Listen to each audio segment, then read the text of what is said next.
Hi, this afternoon I'm making my absolute favourite dessert, the classic French dessert, the tart tatin. Now I know there are lots of recipes around for it, and a lot of them use flaky pastry or puff pastry, but I prefer to use a short crust pastry, which to me is much more like the tart tatins that I've eaten and enjoyed so much in France. So firstly, I'm using my trusty food processor again. Makes everything so much quicker and easier. 2 cups of plain flour, or the standard flour, the one with a slightly lower gluten content. Pinch of salt and 3 tablespoons of icing sugar. So it's not a sweet pastry. The apples and the juice and the sugar and so on are quite sweet, so this counteracts that sweetness. I've got the butter here, quite a lot because it's quite a rich pastry, chilled just straight from the fridge, cut into small cubes. And I'm going to process that until it's quite crumbly. So the flour mixture is at sort of crumbly stage, so while the machine's going I'm going to add the egg yolk, which is mixed with 5 tablespoons of ice water. And that should make a nice dough.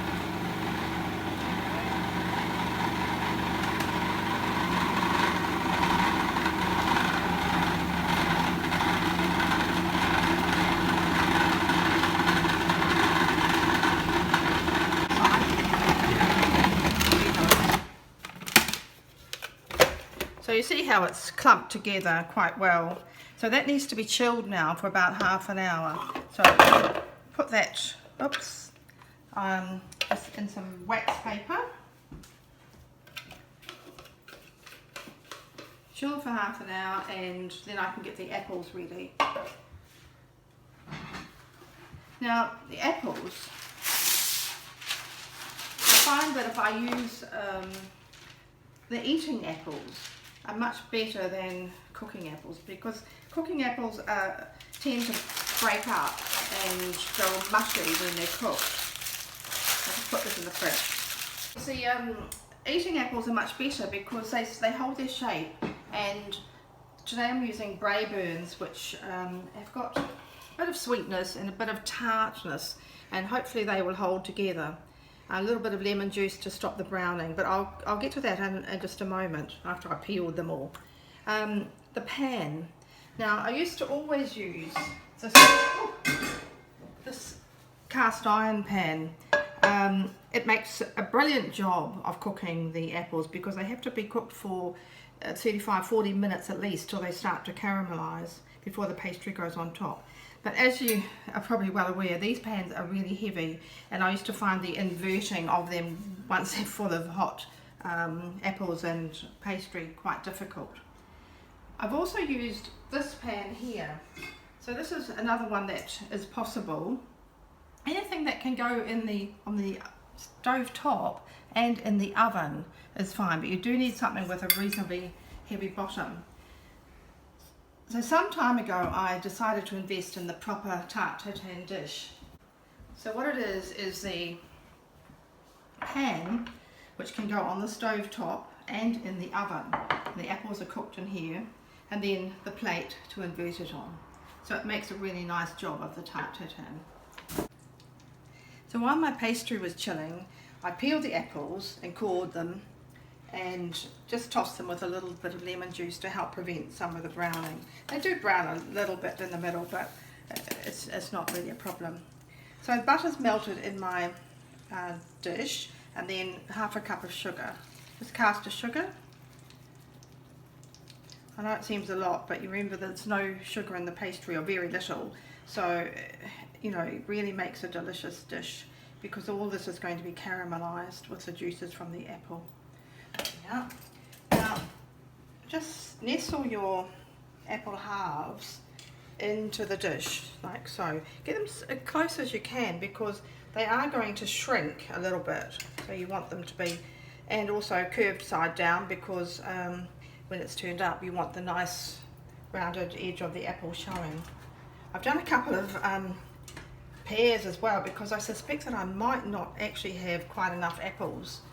Takes quite a few. I've done 6 here, but might not be quite enough. And then these cook on quite a low heat for half an hour at least, until the juices start to caramelize and the apples just start to cook slightly. They're going to be cooked in the oven as well, so gentle heat for half an hour to 35 minutes. I'll do the other pair in a moment. Meanwhile, I'll just talk to you about the pastry. So the pastry's chilled for half an hour, and it needs to be rolled out and then chilled again. Now what I do, now I'll need about the same size as my dish, which is 30 centimeters. The last ring on this sheet. And then I'm just going to cover it with perhaps a little bit of cling wrap or Glad wrap, and put it back in the fridge until I'm ready to use it. I've had to move the pan around a little bit on the burner just to make sure that the apples and the caramel are cooking evenly. What you can do is just have a little peek underneath and see if it's starting to caramelize. Some of these are, you see it's starting to get that caramel colour there.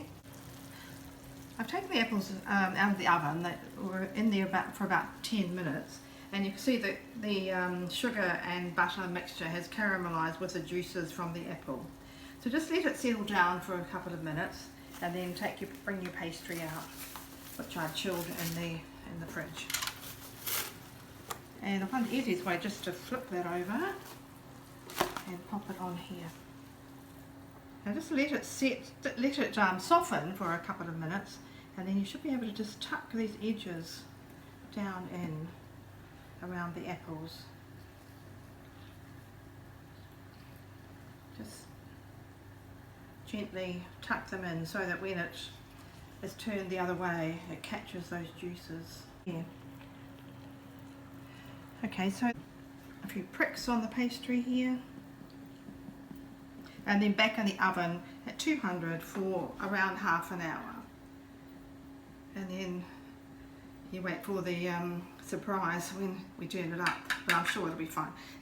By the way, it just smells so delicious, that caramelized apple. Okay, so as you can see, the pastry's nicely browned after about half an hour in the oven. Looks really, really good, and it just smells so good. This plate on top, and we're going to tip it up. Just take care because it is pretty hot, and hopefully I can do it. Here we go. Right, now, and the moment of truth. Oh wow, absolutely thrilled. You can see the juices there and that caramelization. It looks really yum. I can't wait to try it with a dollop of whipped cream or mascarpone. So, give it a go.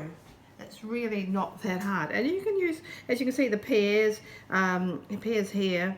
You could use pineapple, you could use apricots, any type of fruit, particularly ones that take a little bit longer to cook so you can get the caramelization as well. I can't flip it over now because my hands just can't handle it. So I bought one of these special. So it's all Look this at that. caramel. So that's French, is it? It's French, yeah. Tarte, Tatin.